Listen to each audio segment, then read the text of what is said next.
Welcome back to the channel, My Road to Wealth, where I bring you strategies and tips to help you take control of your finances. In this video, I'm going to be going through something super straightforward, and if you watch my previous video, really easy to apply, and that is budgeting by the 50-30-20 rule. So sit back, relax, make sure you stick around to the very end of the video because I'll go through this, but also cover some tweaks, some ways to tweak your budget and how you're sort of using the rule and how to get started as well. If you like this kind of content where I give you ways to manage your money but also share my financial journey from budgeting, investing and even property, please be sure to hit the like and subscribe button down below. Just so you know, I'm not a financial advisor, so please don't take this as professional advice. Any financial decisions need to be based on your own research, and if you're unsure, consult a professional who's obviously aware of your circumstances and who's aware of all the facts with your particular situation. So let's get started. What is it? The 50-30-20 rule, it's a principle in budgeting that helps you organise and allocate your income. So it follows three simple steps. So the first step obviously being the 50.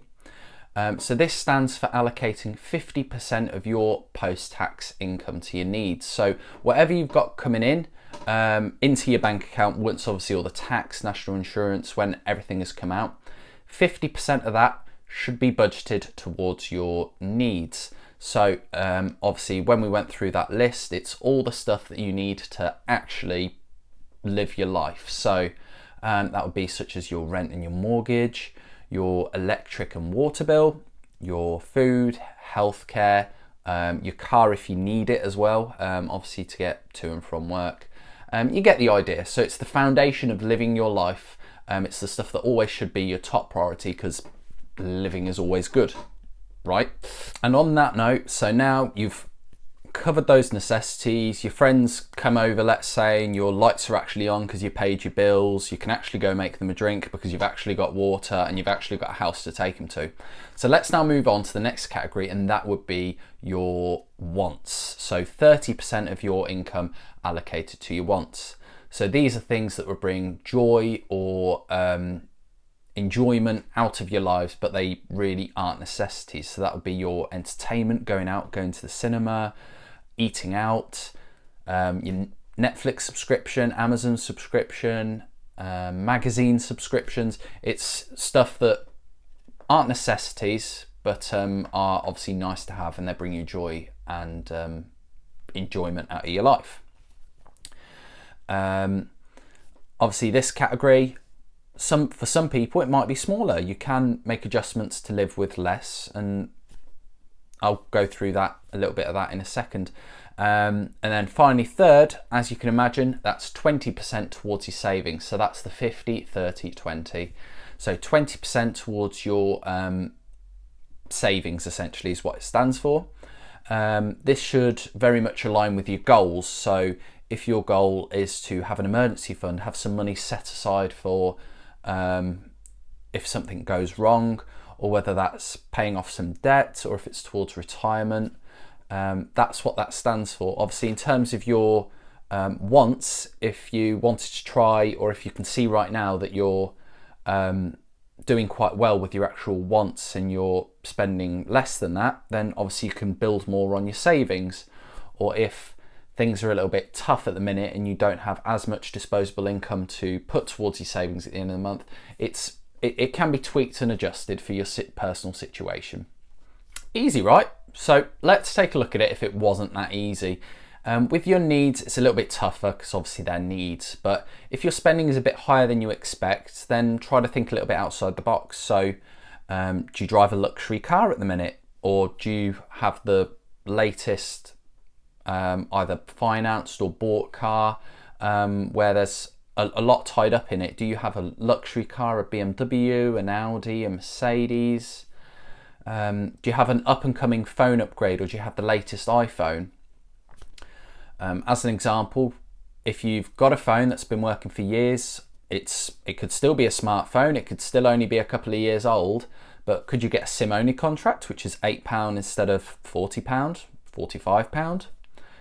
Do you have a car insurance renewal coming up where you could use a comparison site to save a little bit of money? In terms of your wants, they're your easiest place to really cut down. You just need to ask yourself, do I really need this? It's about, again, creative thinking, thinking outside the box. So in terms of it, as an example, you might have Sky, you might have another subscription package for your entertainment, for your TV.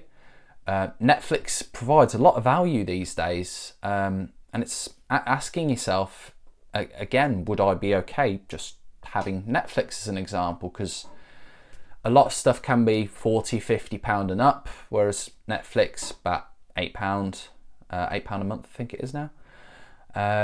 Magazine subscriptions as well. I know people that just have a flick through when they have their magazine subscription come through, but I do think to myself, would they actually need that subscription? That I don't think they'd miss it. But it's all about thinking in that way. It's about finding the prompt, and it's finding the question that works for you. Because for some people, it'll just be thinking about the motivation of the thing they're working towards. For me, I ask myself as an example, if I go out for food, is 3 hours worth of work having these fish and chips at this pub as an example? But is it worth those 3 hours of work? Would I? That's how I gauge it, but that's my prompt to really make me think and occasionally stop my impulse decisions as well. And finally, your savings. So as I mentioned before, it can be higher, your 20% allocation, it can be lower. It all depends on your personal circumstances. It's something that you'll have to tweak and tailor for your own situation. But that's sort of the goal you want to be aiming for, is that 20%, and then just try and work up from there. That's what I did with all of my with all of my bills, with all of my wants, needs, savings. It's a very individual principle. As for some, as an example, a gym membership, it can be a want, but for some it's a need. It's a vital need to get through their day. So what I'd say is review your budget regularly, because all the time your lifestyle is going to change. Obviously your bills are going to change and evolve. That's why it's good to keep track of it and keep it written down. And your priorities also change. So obviously that'll affect how you budget things. But what you really want to do in terms of your working towards becoming better with your money is having it all written down. Obviously knowing where you're overspending and where you could be saving more, and slowly making changes. So even if you are, let's say, 11 months away from a car insurance renewal or your phone contract, it's about knowing exactly what needs to change, and when that time comes, making those little adjustments to make sure you slowly improve and really stretch out how far your money will go. So just another handy tip. So you can actually set up a standing order or a direct debit to yourself, basically, to help you budget. So let's say you get paid at the start of the month. You can have it set up so the money you've been paid, your budget for your wants, so the stuff that just bring enjoyment to your life, you can have that money automatically come out, go into another account where you have a card for it, and then just basically you use that card. Once the money in that separate account's gone, it's gone. But you have all the original money for all your bills still in the first account. Another way you could have, once you get paid, your again, your wants, your enjoyment, your entertainment money can move out. Your savings can also move out into a different account. It's it's a really easy way to manage your money, basically. A helpful thing is to break things down into a weekly budget as well. So let's just say you've got a couple of weeks left in the month. You know what your entertainment budget is, and you say, right, so that leaves me about £2-3 a day to spend on entertainment. But obviously that doesn't sound like a lot, but after a few days, that's when it starts to add up. Another way is envelopes as well. So some people will have their entertainment money in an actual envelope in cash. You take the money out, use it, whatever you need, then you put it back in. But when the envelope's empty, it's done and gone. The possibilities are endless with this to really make the most of it. It's a very adaptable strategy to your own personal needs, which is absolutely brilliant if you ask me. If you made it to the end of the video, I really wanted to thank you for watching it to the very end. I really hope the guidance and the tips have really given you a strong start to improving yourselves. If you missed my previous video, We go through creating a really basic budget, which makes all of this really easy to apply to. So I'll give you a link below if you did miss it. Remember, if you enjoyed the video, please like and subscribe. It's a super young channel. But most importantly, I hope you have a great week, and I'll see you next time.